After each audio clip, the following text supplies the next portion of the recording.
마음을 엽니다. 지편을 엽니다. 불통의 시대를 넘어 새로운 아침을 엽니다. 신율의 출발 새 아침. 신율의 출발 새 아침 3부 순서 광고 듣고 시작합니다. 트랙스타 시작! 국민 모두 함께 하나, 둘, 셋, 넷. 21번 크게 마시고 가슴을 활짝 펴세요. 한 걸음, 두 걸음, 국민 모두 함께 걸어가요. 지금까지의 아웃도어를 넘다. 대한민국 국민이라면 스타, 트랙스타. 여보세요? 대리운전이죠? 저 배우 박소연인데 소문 듣고 전화했어요. 2588 기사님 빨리 보내주세요.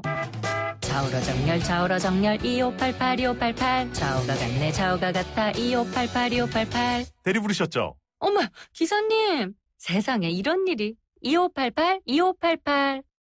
굿네이버스 홍보대사 고아라입니다.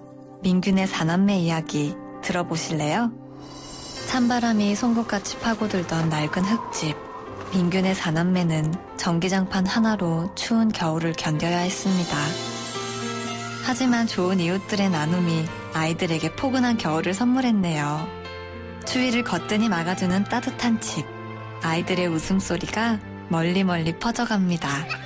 우리 아이들의 행복한 변화 누가 만들까요? 저 고아라와 함께 여러분이 좋은 이웃이 되어주세요. 후원 문의 1599-0300 굿네이버스. 우리은행 백장대수 하세요? 우리은행 첫거래 고객님들 100만원 상품권 받고 우렁차게 웃으시라고 백장대소 이벤트. 통장과 체크카드만 만들어도 커피가. 2개의 금융상품을 더 가입하면 최대 100만원 상품권의 기회를. 11월 2일부터 12월 31일까지 이벤트 대상 및 자세한 내용은 우리은행 홈페이지 참조. 경제뉴스 알아보겠습니다. 최요한 경제평론가 전화 연결합니다. 안녕하십니까? 예, 안녕하십니까. 최요한입니다. 자, 오늘 금리 얘기를 좀 본격적으로 해봐야 될 것 같습니다. 이게 미국 금리가 얼마 남지 않았잖아요. 미국 금리 인상 하는 날이요. 그죠? 예. 진짜 오늘이 며칠이죠? 나 이 시간 오늘 가는 걸 11일이요. 11일인가요? 예. 그러면은 15일 다음 주 화요일이네요. 그죠? 그렇죠. 예. 야, 그래서 이제 그런데 한국은행이 어제 기준금리를 현행 1.5%로 동결을 하지 않았습니까? 그렇죠? 예. 근데 이번 기준금리 동결 대체로 예상됐던 부분입니까? 그렇죠. 이것은 당초 시장의 전망과 정확하게 부합하는데요. 예. 당초 언론사에서 이제 여론조사를 했는데 예. 대체적으로 95.3% 뭐 이렇게 금리 동결 예상을 했었습니다. 전문가들이. 예, 그렇습니다. 그래서 사실 오는 15, 16일 미국의 12월 FOMC에서 기준금리 인상이 확실시되면서 한국은행이 선제적으로 금리 조정하지는 않을 것이다. 이렇게 예측들을 다 해왔어요. 예. 그렇기 때문에 이제 이번에는 틀림없이 동결이 될 것이다. 그러면 그 다음에 이주열 총재가 어떻게 이야기할 것이냐. 그것이 중요한 것이죠. 그렇죠. 근데 이제 지금 미국이 이제 금리 다음 주 화요일이면 인상 여부가 이제 확실하게 되는데 인상을 거의 인상한다라고 보는 사람들이 많죠. 예, 그러면 우리 금리도 따라서 올라야 되는 것 아니냐라는 얘기가 나올 수밖에 없는데 그렇게 된다면 가계부채 중에 특히 많은 비중을 차지하고 있는 주택담보대출, 이것 때문에 우리 경제 어려워지는 거 아니냐, 또 이런 딜레마가 있는 것 같더라고요. 그렇습니다. 이거는 좀 하나씩 나눠서 자세히 설명드리겠는데요. 미국의 금리 인상이 우리 경제에 미치는 영향, 그러니까 지난 10월 28일 FOMC 이후 12월 인상이 될 것이다. 다 그렇게 생각하고 있었거든요. 더군다나 제니 갤런 연준 의장의 의회 연설이라든지 최근 미국의 고용 지표가 좋아졌답니다. 그래서 인상할 것이다. 다 그렇게 생각하고 있는데요. 문제는 사람들이 이렇게 생각합니다. 미국이 1% 인상하면 우리도 따라 인상해야지 이렇게 생각하는데요. 이주열 총재가 정확히 얘기했습니다. 미국의 금리 인상이 한국은행의 금리 인상에 바로 연결되는 건 아니다. 왜냐하면은 지금 현재 미국 연준의 금리 인상이 시장에 상당 부분 반영돼 있다. 또 인상하더라도 0.25%씩 4차례에 걸쳐서 1년 동안 서너 번 이렇게 인상하는 완만한 속도일 것이기 때문에 우리나라를 포함해서 다른 나라들도 대응을 하는데 시간적인 여유가 아예 없는 건 아니다. 이렇게 얘기했습니다. 그러니까 금리를 결정한다면 미국 금리 인상 자체라기보다는 그 영향을 받은 신흥국 경제 그리고 국제 금융시장이 어떻게 움직이는지 국내 상황은 또 어떻게 반응하는지 종합적으로 판단해야 되거든요. 그러고 나서 한국은행이 움직일 것이다 이렇게 보이고요. 이주열 총재도 이 점은 분명히 했는데 심지어는 일각에서 내년 경기 활성화를 지금 예단하기 어려우니 금리를 한 번 정도 낮출 시간도 있다. 이렇게 예상한 전문가들도 있습니다. 그게 왜 그러냐 하면 결국 가계부채가 1166조 원이라니 이 엄청난 숫자, 엄청난 금액. 이것과 그렇죠. 연관돼 있는 거 아니겠어요? 이렇게 되면 우리 경제가 이제 타격을 받을 수밖에 없으니까. 그래서 한국은행에서도 이제 조만간에 주택담보대출 여신심사 가이드라인이라는 거 발표한다고 제가 저번에 방송에서 한번 말씀드린 게 있는데요. 이렇게 가이드라인이 시행되면은 신규 주택담보대출을 받을 상환 때 이제 상환 능력을 보다 깐깐하게 심사한다라는 거고요. 고부담 대출 그러니까 주택담보대출 비율인 LTV와 총부채 상환 비율인 DTI가 60% 이상인 대출일 경우 대출 원금과 이자를 매달 함께 갚아야 되거든요. 그리고 이제 대출 원리금 상환액이 연소득의 80% 이상이면은 은행이 나중에 다시 여신에 대해서 재심사하도록 돼 있습니다. 그래서 이제 그 기존 대출 구조에 따라서 차등적으로 DTI가 산출되기 때문에 상환 능력이 떨어진다라고 한다면은 대출 한도도 줄어드는 효과가 있는 거죠. 그래서 이제 앞으로 이제 그 신규 대출 때 가중금리를 반영한 스트레이트 DTI를 산출해서 이것이 80%를 넘으면 전체 대출 금액에 대해서 변동금리 대출을 시행하지 않도록 한다는 것인데 다시 말씀드리면 금리가 인상하면 당연히 변동금리 대출 빚 부담이 더 커지잖아요. 그렇기 때문에 현재까지 그 LTV하고 DTI 규제만 맞추면 소비자는 이자만 갚는 거치식 주택담보대출이나 변동금리 대출을 선택하는데 큰 어려움은 없었죠. 하지만 앞으로는 신규 대출할 때 원리금까지 함께 갚는 구조. 소비자들은 대출 비용에 대한 부담이 커지기 때문에 대출을 좀 줄이는 요인이 된다는 거죠. 어쨌든 지금 그렇게 그 한국은행은 이렇게 그 좀 관리를 하겠다라고 얘기하고 있는 것입니다. 근데 이제 가계 대출을 관리해야 되는 건 당연하겠지만 또 우리나라 물론 보유고가 충분하다고는 하지만 우리나라 금리가 어떻게 되는지 여부에 따라서 외국 자본의 이탈 문제도 발생할 수 있는 것 아니냐라는 우려도 사실 있거든요. 그죠? 그렇습니다. 요새 주식 시장도 이게 막 흔들리는 거 보면 뭐 외국인이 순매도 얼마를 했다. 맨날 이런 기사 나오는 경우도 보면 상당히 경제 당국의 고민도 커질 수밖에 없을 것 같은데 어쨌든 가계부채 문제 뭐 이렇게 하면은 잡을 수 있다 이건가요? 근데 이제 언론에서 잘 이야기하지 않는 부분을 좀 말씀드릴게요. 원론적으로 말씀드리면 가계부채가 가장 큰 문제가 되는 거는요. 자산과 소득이 성장하는 그래프하고 가계부채가 성장하는 그래프가 같이 가게 되면 별 큰 문제가 아닙니다. 왜냐하면은 돈을 더 벌고 소득이 충분하면 부채가 있더라도 좀 버틸 수 있다는 거죠. 지금 언론에서 계속 떠드는 건 뭐라면 사상 최대 가계부채 시한폭탄 터진다 뭐 이런 식으로만 얘기하는데 그게 아니라 먼저 생각해야 되는 것은 우리가 그렇게 가계부채가 많아질 때 소득과 자산은 얼마나 늘었나 그만큼 가계부채가 느는가 이걸 봐야 되는 거거든요. 예를 들어 기업이 돈을 버는데 여기저기 돈을 꿔서 M&A를 한다 공장을 짓는다 뭐 하면 뭐 돈을 못 버는데 그렇게 하면 문제가 되지만 뭐 돈을 버는 상황에서 부채가 늘어난다는 크게 걱정이 되는 거 아니다라는 거 원론적으로 말씀드리고요. 그런 차원에서 본다면은 이주열 총재가 가계부채 억제 대책 시급히 시행한다라고 하면서 공개적으로 정부를 압박하고 나선 거는 맞는 일이죠. 그리고 내년 초에 예정돼 있던 가계부채 관리 대책 시행 시기가 지금 부처 간의 약간 미묘한 관계 때문에 총선 이후로 미뤄지려고 하거든요. 참. 이거 안 된다고 얘기한 겁니다. 그 당연히 안 되죠. 그렇죠. 그러니까 정리해 보면은 가계부채가 기업 수준으로 늘어나는 건 분명히 우려스러운 일이긴 한데 자산과 소득의 관계를 이해하고 지금부터 소득심사 강화를 골자로 한 이 가계부채 종합관리 방안을 시행하고 총선을 빌미로 미루면 안 되고 이건 좀 명확한 거고요. 그래서 금융정책이 정치 휘둘리지 않고 지금 해오는 대로 이렇게 쭉 밀고 나가면은 된다라는 말씀을 좀 드리고 싶네요. 그리고 이제 또 중요한 부분이 이런 상황에서 내년에 봐 딱 한 달도 안 남았는데. 그렇죠. 예. 이 경제 성장률 전망치 문제인데. 한국은행은 3.2%, KDI는 3.0%. 예. 근데 이게 민간기관은 이거보다 낮은 것 같은데. 2%대죠. 예. 네. 이게 KDI부터 말씀드리는데요. KDI가 3.0% 수준 이야기한 것은 분명한데 전제 조건을 달고 있습니다. 예. 한국 경제가 대외 의존도가 상당히 높은 구조적 특징에 따라서 올해보다 내년에 세계 경제 성장률이 좀 높다. 네? 좀 나아질 거다. 그리고 유가가 올해보다 더 떨어진 배럴당 40달러 중반 정도 될 것이다. 원달러 환율이 올해 수준만큼 변동이 없다. 이 전제를 달고 3%를 얘기한 겁니다. 전제가 많군요. 예. 그래서 기자들이 물어봤어요. 3.2%인 3% 이게 너무 높은 거 아니냐. 예. 이 얘기하니까 이주열 총재가 한중 FTA 비준 맞췄고 국회가 아직 끝나지 않았기 때문에 입법 추이봐서 1월 중에 다시 2016년 목표를 얘기하겠다라고 얘기했거든요. 예. 바뀔 수 있는 거죠. 아하. 어쨌든 지금까지 국제연구기관이나 정부 측이 항상 전망치 크게 잡고 상황 내려가는 모습 보이고 있는데요. 우리 자체의 그러니까 성장률에 대한 전망치는 우리 자체의 국내 수요도 중요하지만 국제 금융시장의 동향이나 대외 변수 이건 상수에 두고 이야기하는 게 맞고요. 그래서 지금 3.2다, 3.0이다 이야기하는 건 크게 의미가 없다. 예. 저는 개인적으로 그렇게 생각이 되네요.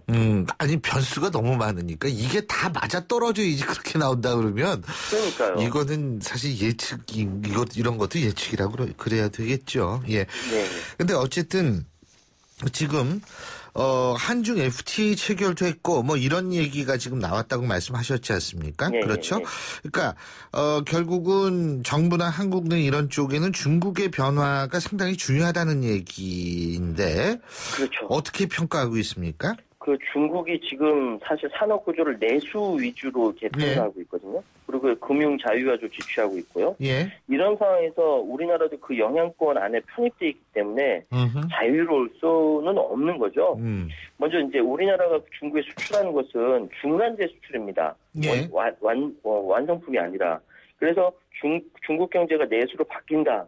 그러면 우리도 영향을 받으면서 금융시장의 변동성이 좀 커지게 되죠. 이주열 총재도 그렇게 얘기하고 있고요.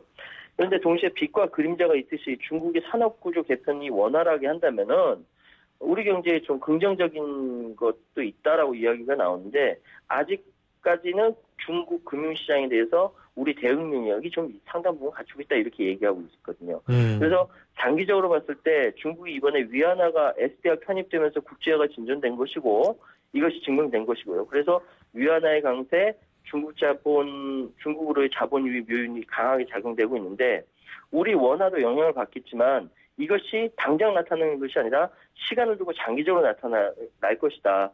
여기에 대해서 이제 이주열 총재도 준비는 하고 있다라고 얘기를 하고 있습니다.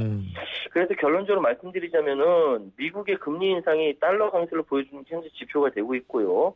또 동시에 아직까지 중국의 성장 둔화가 우리에게 불리하게 작용을 하고 있는데 어쨌든 종합적으로 세계 경제의 파고가 아직 많이 이렇게 출렁거리고 있지만 금리를 비롯해서 여러 정책 수단으로 특히 우리나라 금리만 말고 다른 이렇게 정책 수단들이 많이 있거든요. 그런 것까지 충분히 양적 완화라든지 이렇게 충분히 활용을 한다면은 지속적으로 여건 만들어 한다면 그렇게 크게 겁먹을 건 아니다. 예. 네, 유리한 지점도 있다라고 말씀드리겠습니다. 예, 오늘 말씀 잘 들었습니다. 고맙습니다. 감사합니다. 지금까지 최요한 경제평론가였습니다.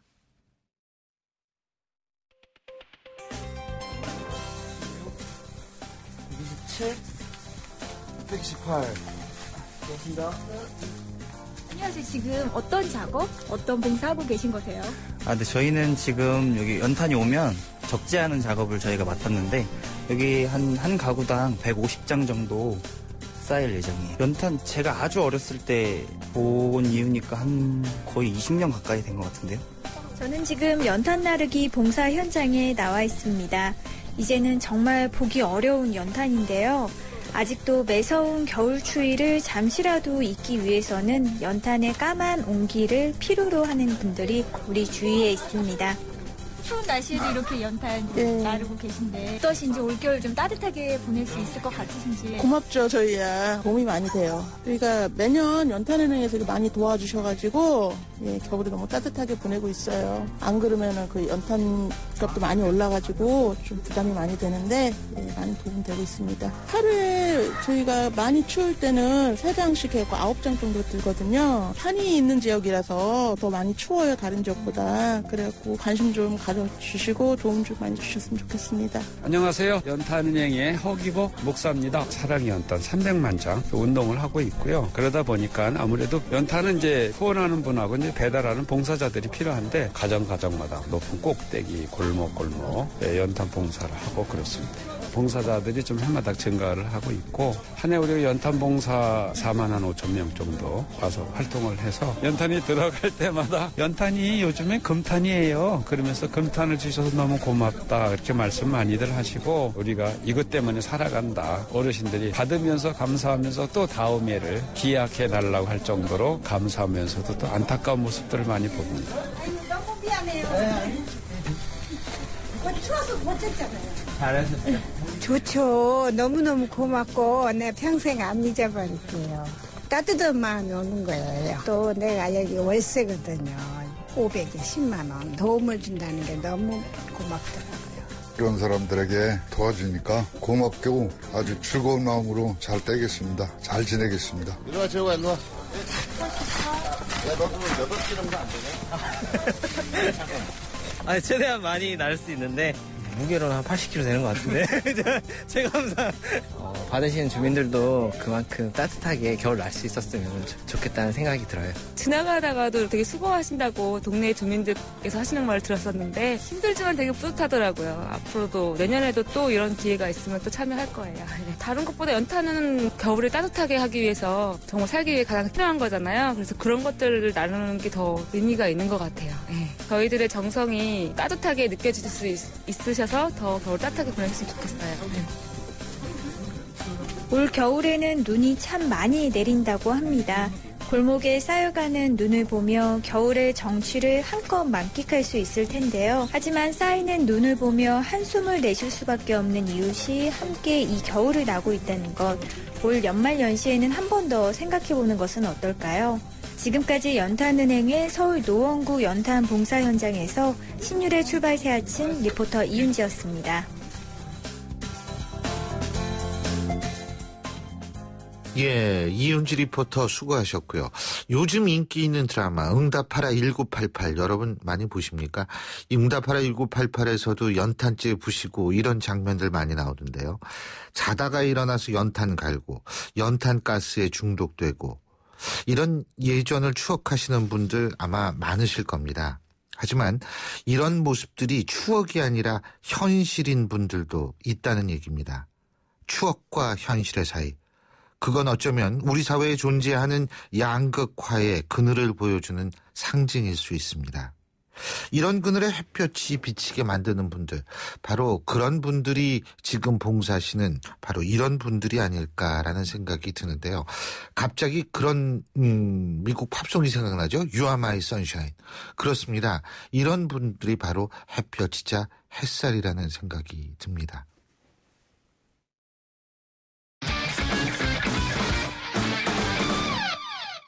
스포츠 소식 알아보겠습니다. 최동호 스포츠 평론가 전화 연결돼 있습니다. 안녕하십니까? 예, 안녕하세요.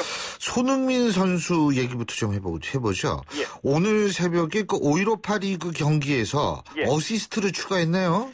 예, 오늘 새벽에 유럽축구연맹 유로파 리그 조별리그 경기가 일제히 열렸거든요. 예. 이 토트넘하고 모나코의 경기에서 이 손흥민 선수가 어시스트 한 개를 추가하면서 이 토트넘의 4대1 승리를 이끌었습니다. 이 전반 37분에 이 라멜라 선수의 골을 어시스트 했고요.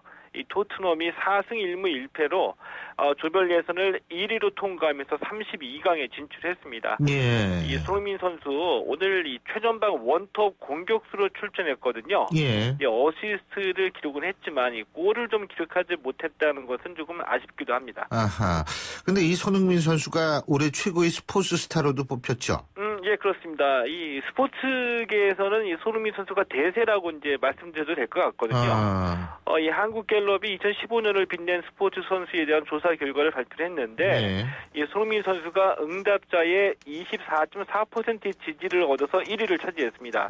이 손현재, 추신수 선수가 2, 3위를 차지했고요.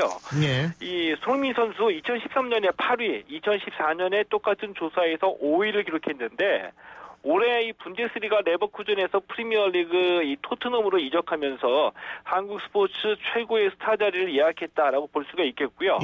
이번 조사 이 제주도를 제외한 전국의 만 13세 이상 남녀 1,700명을 대상으로 했는데 이 표본오차 플러스 마이너스 2.4%포인트고요. 95% 신뢰 수준입니다. 그렇군요. 그리고 독일에서 뛰는 홍정호 선수도 골 넣었잖아요. 예. 그렇죠? 홍정호 선수의 골은 이 수비수기 때문에 많이 나오지는 않는데 아주 오늘 의미 있는 골을 넣었습니다. 이 아우그스부르크도 이 세르비아의 파르티잔이라는 팀하고 유로파리그 조별리그 경기였었거든요. 이 0대1로 뒤지던 전반전에 교체돼서 투입이 됐는데 동점골을 기록했습니다. 후반에 아우그스부르크가 두 골을 추가해서 3대1로 역전승을 거뒀고요. 팀 창단 이후에 처음으로 유로파리그 32강에 이름을 올려놓은 겁니다. 이 아우구스부르크의 또 다른 우리 선수들, 그러니까 이 구자철 선수는 선발로 출전해서 중앙 미드필더로 활약했고요. 지동원 선수도 왼쪽 측면 공격수로 이 선발 출전했습니다. 자, 야구 소식도 좀 알아볼까요? 넥센이 말이에요. 아담 도나치 코치를 선임을 했는데 넥센의 네 번째 외국인 코치죠? 예, 그렇습니다. 예, 넥센이 이 아담 도나치 코치를 2군입니다. 퓨처스 팀이라고 얘기를 하거든요. 2군의 배터리 코치로 선임을 했는데 넥센에 벌써 이 외국인 코치만 4명째이거든요.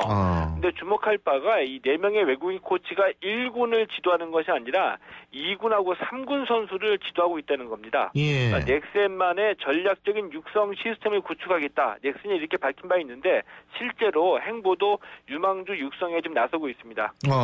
선수 육성 하면은 두산의 화수분 야구, 삼성도 물론 체계적으로 선수를 잘 길러내는 것 같은데 넥센의 선수 육성은 좀 다른 면이 있다는 거죠? 예, 그렇습니다. 왜냐하면 이 두산과 삼성도 선수를 잘 길러내는데 두산하고 삼성은 팀의 주축 선수로 활용하기 위해서 선수를 육성한다고 보시면 되고요. 넥센은 한마디로 이 메이저리그로 선수를 진출시키기 위해서 좀 더 정확하게 선수를 판매하기 위해서 육성한다고 보시면 됩니다. 넥센은 이 야구로 먹고 살아가는 야구 기업이거든요. 이 강정호 선수에 이어서 박병호 선수 포스팅 시스템으로 메이저리그로 보냈고요.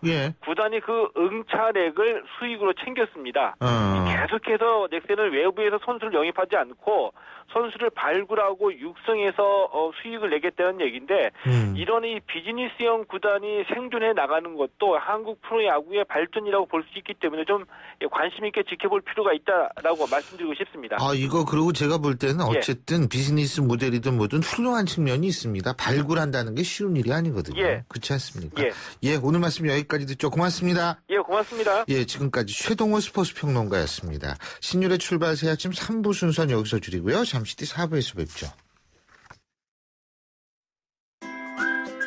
경제 사회적 약자의 고통을 덜고 사회 양극화 문제를 해소하기 위해 서민금융지원제도가 여러분의 희망의 디딤돌이 되겠습니다. 주거, 교육, 노후 대비 등 다양한 맞춤형 서민금융 상품 지원과 국민행복기금 채무 조정 등 신용회복에서 고용, 복지 연계 등을 통한 자활 지원까지 대한민국의 모든 서민들을 위한 서민금융 서비스로 언제나 서민들의 따뜻한 보금자리가 되겠습니다. 행복한 서민경제, 행복한 대한민국. 이 캠페인은 희망의 디딤돌 국민행복기금 캠코와 금융위원회가 함께합니다. 날카로운 분석, 내일을 보는 시선, 신율의 출발 새 아침. 신율의 출발 새 아침 4부 순서 광고 듣고 오겠습니다. 인터넷을 누르고 검색창에 입력하고 홈페이지 하단을 전화번호 어디나? 전화번호 이건가? 복잡해! 지역번호와 114만 누르세요. 114 번호만 누르면 검색보다 쉽다 빠르다. 114. 핸드폰에선 꼭 지역번호 누르고 114. 우리은행 백장대소 하세요. 우리은행 첫거래 고객님들 100만 원 상품권 받고 우렁차게 웃으시라고 백장대소 이벤트. 통장과 체크카드만 만들어도 커피가. 2개의 금융상품을 더 가입하면 최대 100만 원 상품권의 기회를. 11월 2일부터 12월 31일까지 이벤트 대상 및 자세한 내용은 우리은행 홈페이지 참조. 금요일 아침이죠. 출근 시간 이제 거의 마무리될 텐데요. 8시 37분 12초 현재 교통 상황 알아보죠. 김재현 캐스터. 네, 출발 새 아침 교통정보입니다. 역시 금요일 아침답게 전체적으로 여유가 있습니다. 출근길 교통량 빠르게 줄어들고 있는데요. 강변북로 구리 쪽으로는 가양대교부터 성산대교, 서강대교에서 동작대교까지만 짧게 밀리고 있고요. 올림픽대로도 방화대교 부근, 그리고 한강대교 부근, 다시 한남대교 부근에서 주춤합니다. 반대편 강서 쪽으로 이동하는 길도 강변북로는 동호대교에서 동작대교까지만 차량 밀리고 있고, 올림픽대로도 현재 한남대교 부근으로 차간 거리 좁힙니다. 출발 새 아침 교통정보였습니다. 신율의 출발 새 아침 오늘 순서 시작합니다. 오늘 아침 당신이 듣고 싶은 뉴스 94.5MHz YTN 뉴스 FM 신율의 출발 새 아침.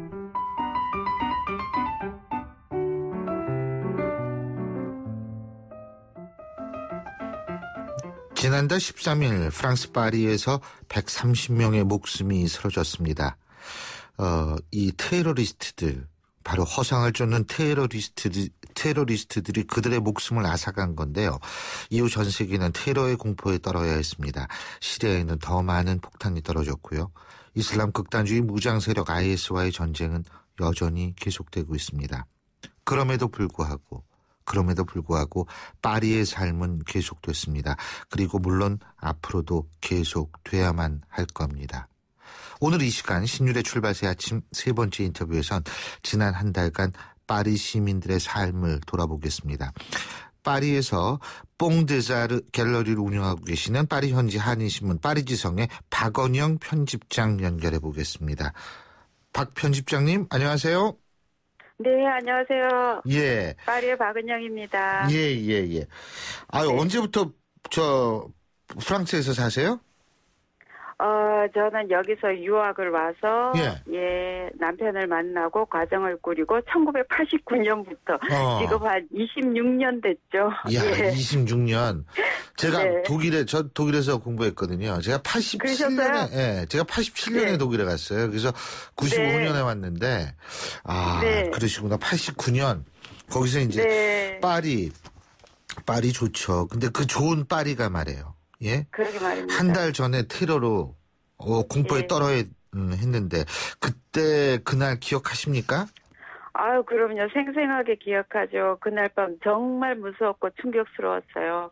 전 처음에는 단순한 총기 사고인 줄 알았는데 점점점 희생자 수가 늘어나는 거 보고 정말 경악을 금치 못했어요. 다음날 애들이 학교에 가야 되는데 잠을 못 자더라고요. 예. 둘째 같은 경우에는 중학생인데 그날 한 새벽 1시쯤에 이제 학교 학부형 대표가 메일이 왔어요. 내일 학교 문 닫는다고 학교 오지 말라고. 그렇게 하고 대학생인 그 나이는 그 다음날 시험이 있었는데 학교 폐쇄로 시험조차도 연기되고 그렇게 하고 이제 테러가 일어난 그 부근에 사는 어떤 한국분이 자신은 무사하다면서 집에 잘 있다고 사람들이 걱정할까 봐 메시지를 보내셨더라고요. 뭐 그렇게 하고 그날 다음 날은 뭐 파리의 모든 박물관, 미술관, 영화관, 공연장 다 문을 닫고 모든 시위나 뭐 집회들 다 취소되고 정말 파리의 모든 게 정지된 느낌이었어요. 살벌할 정도로요. 예. 아니 진짜 거기 우리 박원영 편집장 사시는 동네는 그 파리 테러 일어났던 데하고 좀 거리가 있는 데죠? 네, 저는 남쪽 외곽에 살아요. 조금 거리는 있죠. 근데 있죠. 그날 밤에 경찰 사이렌 소리 정말 요란하게 많이 울렸었어요. 예. 야, 이거 참 물론 뭐 모든 파리의 사람들이 충격에 빠졌을 텐데요. 그죠? 그렇죠. 근데 네. 테러 이후에 파리가 좀 달라졌다고 생각하십니까? 테러 이후에 파리 지금 일단 올랑드 정부가 국가 비상사태를 선포하고 그렇게 하고 사람들이 많이 각박해졌어요. 그렇게 하고 좀처럼 외출 안 하는 것 같아요. 좀처럼 외출도 안 하고 많이 각박해지고 그렇게 하고 사람들이 많이 뭐 오늘 제가 바타클란 공연장에 잠시 갔다 왔는데 거기에 이제 프랑스 리옹에서 올라온 어떤 젊은이는 테러 이후 파리는 프랑스는 많이 슬퍼졌다. 뭐 그렇게 얘기는 하더라고요. 예. 근데 사실 저 같은 경우에는 뭐 지하철 타기도 꺼림직하고 사람들이 많이 모여 있는 곳에 가기도 찜찜하고요. 사실 파리 시내를 다니기는 정말 불안합니다. 예. 이미 좀 끔찍한 테러를 겪어서 그런지, 네. 그렇죠. 하지만은 그래도 의연하려고, 나는 테라스에 있다라는 어떤 그런 네. 얘기도 많이 하고요. 네. 어쨌든 의연한 모습을 보여주는 것이, 이게 지지 않는 겁니다. 예. 네.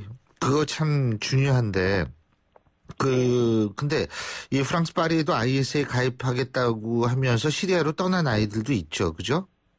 네, 제가 얼마 전에 프랑스 언론을 통해서 봤는데, 테러 이후에 희생자들과 시리아로 떠난 자녀를 위해서 눈물을 흘리는 프랑스 엄마들이 있다라는 기사를 봤어요. 정말 가슴 아프더라고요. 그 기사 같은 경우에는. 이제 예를 들면 작년에 시리아 라카로 떠난 아들을 둔 어떤 엄마가 이제 테러 다음 날 이제 걔가 인터넷으로 메시지를 엄마한테 보내왔대요. 자기는 살아있다고. 엄마가 걱정할까봐.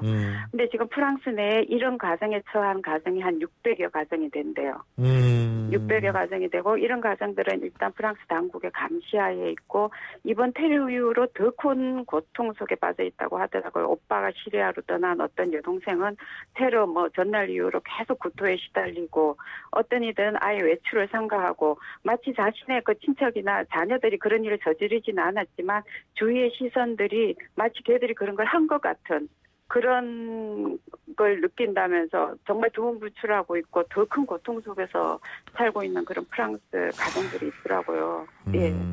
그렇죠. 근데 이게 파리 하면은 그 관광객들도 많지 않습니까? 그렇죠? 네. 근데 관광지는 좀 어때요? 지금? 지금 한인 여행 업계에는 많이들 이렇게 여기 오는 여행을 취소하고 타격이 크다고 들었어요. 저 아는 지인은 이제 여기서 여행 가이드를 하는데 일이 대부분 취소되고 요즘 정말 일이 없다고는 하는데 글쎄요, 저는 얼마 전에 제가 노틀담 대성당을 앞에 잠시 갔었는데 또 여전히 관광객들로 줄이 길게 서 있더라고요. 루브르 박물관 같은 데도 그렇고요. 루브르는 제가 안 가봤는데 그때 몽마르트르 언덕에 갔을 때 그때가 이제 주말이어서 그랬는지 그때도 되게 베르트르 광장 같은 경우에도 엄청나게 관광객들로 붐비고 그래서 쭉 주춤은 해도 다시 일어나지 않을까 싶습니다. 네. 그 에펠탑은 아직도 출입 금지예요? 글쎄요, 에펠탑은 에펠탑 쪽으로는 계속 긴 줄은 서 있다 그러더라고. 출입 금지 아닐 것 같아요. 계속 올라가는 것 같아요. 밤에는 화려한 불빛을 여전히 발휘하고 있고 테러 이후에 한 며칠 동안만 추모하는 분위기로 삼색기로 불을 밝히고 그렇게 하고 아직 관광객은 이제 예전에 비해서 주춤해지실지 몰라도 크리스마스 분위기와 함께 차츰 회복되고 있는 느낌이에요. 파리 도처에 지금 크리스마스 시장들도 계속 서고 있고. 네. 독일에서는 크리스마스다 파이낙스 마르크트라고 그래가지고 이 크리스마스 시장이 있었거든요. 네. 프랑스도 그렇죠. 네, 프랑스도 파리에만 해도 유명한 크리스마스 시장들이 그죠? 샹젤리제 거리에도 있고. 올해도 변함없이 프랑스에도.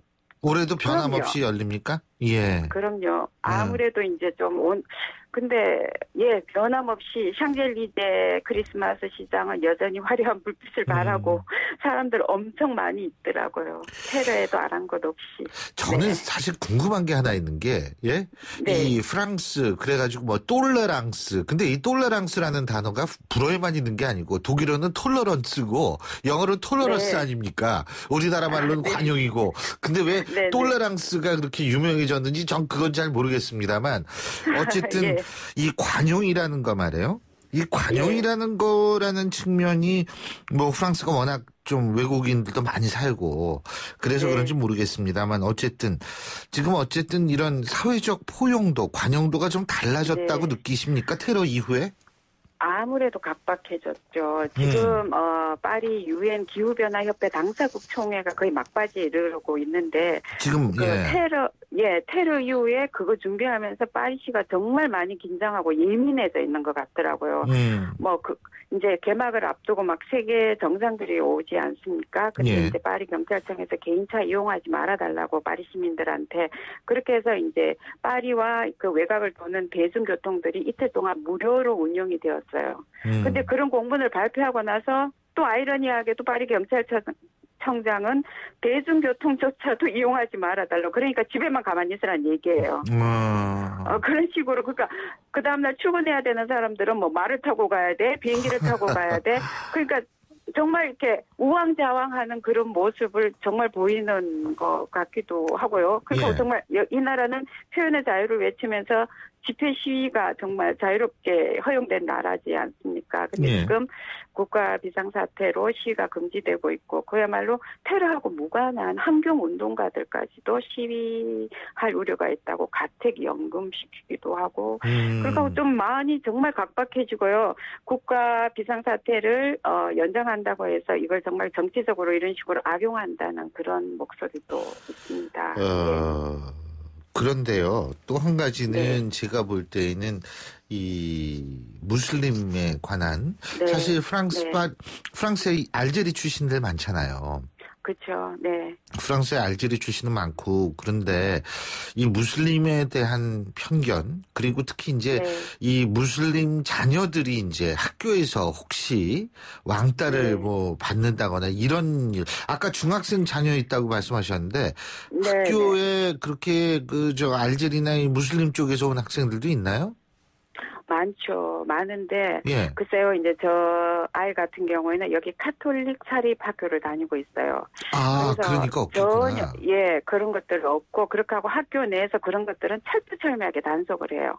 왕따가 있거나 제가 보기에는 이제 카톨릭 정신이 있기 때문에 휴머니즘이 되게 바탕이 되어 있고 차라리 왕따하는 애가 왕따 당하는 그렇게 돼야죠. 그런 교육적인 사실은. 분위기예요. 그거는 제가 참 프랑스 교육을 많이 신뢰하고 믿고 있습니다. 그 부분에 대해서는. 또 한 가지는 뭐냐면 지금 이제 그 시리아라든지 여러 곳에서 오는 난민 문제가 지금 심각하지 않습니까? 유럽. 그런데 이제 사실 뭐 제가 독일에서 학교했기 때문에 그런 얘기를 하는 건 아니고 독일하고 프랑스하고 차이가 있어요. 그게 뭐냐면 독일은 일단 난민을 받는 게 프랑스보다는 제한적입니다.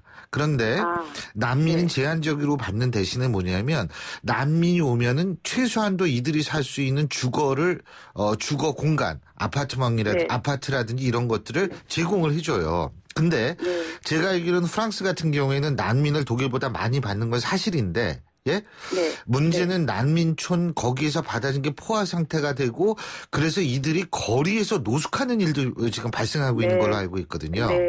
그러면 이렇게 테러가 일어났다. 근데 노숙하는 난민들 이거 더 많이 편견이 있다면 더 위험해지는 거 아니겠어요? 당연히 그렇게 되겠죠. 사실 그렇게 하고 난민 행렬 속에 테러리스트들이 있다는 얘기도 있지 않았습니까? 그 얘기도 있죠. 그래서 저는 정확한 부분은 모르겠지만 제가 그냥 보고 듣고 느낀 거는 얼마 전에 그 몽마르트르에 갔었어요. 몽마르트르에 갔는데 분명히 그쪽 난민 같아요, 모습이. 근데 이 사람들이 먹고 살기 위해서 길거리에서 불법 상행위를 하고 있었나 봐요. 불법 상행위를 하고 있었는데 근데 경찰이 정말 그 사람들이 관광객들이 그렇게 많이 보고 있는 가운데서도 사정없이 체포를 하더라고요. 이거는 제가 프랑스에서 정말 보기 드문 광경이에요. 이 나라는 정말 배가 고파서 뭔가를 정말 레미제라블의 나라이지 않습니까? 배가 고파서 훔친 사람에 대해서는 정부를 탓하지 그 도둑질한 사람에 대한 시선은 비교적 덜한데 정말 길거리에서 먹고 살기 위해서 그런 상행위를 하는 난민들을 가차없이 체포하는 게 정말 많이 예민해지고 많이 각박해졌구나. 근데 그럴 수밖에 없었겠구나. 그런 생각이 좀 들었습니다. 그 각박함이라는 거 그렇죠. 그리고 저는 사실 그 그러니까 분명히 난민이 포함돼 있었죠. 테러리스트 중에는. 하지만 그 사람들 때문에 진짜 무고한 난민들이 피해를 보지 않을까 해서 여쭤본 거고. 또 한 가지는 아무래도. 세상 많이 변했어요. 국민전선 많이 컸습니다. 제가 독일에서 공부할 때 그 르팽 지금 마리 르팽의 아버지죠. 그 아버지가 진짜 그때 제가 아직도 기억나는 게 그 말도 안 되는 기가 막힌 그 인종, 그러니까 이 흑인들, 황인종, 백인을 개 비교하는 거예요. 예? 아직도 제가 그 기억을 해요. 예? 너무 기가 막, 야, 저런 사람도, 아니, 어떻게 언론의 자유가 있다고 그러지만 어떻게 저런 얘기를 하나? 라는 생각을 했는데 바로 그 딸이 지금 이끌죠. 국민정선. 너무너무 잘 이끌고 있죠. 예, 지금 그런 부분을 없애면서. 파리에서 1차 투표에서, 지방선거 1차 투표에서 1위를 했다고 그러네요? 정말 우려하던 부분인데요. 근데 파리는 비교적 극우파 세력은 약해요. 근데 그게 지방으로 가면서 점점점 강해지는데, 파리 시민들은 극우파에 대해서 대체로 좋지 않은 시선이에요. 예. 그렇게 하고 이제 제가 이렇게 찾아본 바에 의하면 테러 이후에 극우파에게 표를 주었다는 이는 뭐 약간 극우파 성향이 있고 주저하더니 약간 이렇게 그쪽으로 갈까 말까 하더니가 테러가 이제 이번에 표를 주는데 결정적인 역할을 했을 정도고 파리 시민들 대부분은 극우파 부상에 대해서는 되게 창피한 일이라고 여기고 있어요. 그러니까 결국 테러가 이 극우주의의 하나의 기회를 주는 것이다 이런 건데 아무래도 영향이 되겠죠. 그렇죠. 근데 어쨌든 시간이 지나면 다시 사회적 포용력이 증대된 그런 프랑스의 모습을 우리는 모두 기다립니다. 오늘 말씀 여기까지 듣겠습니다. 고맙습니다.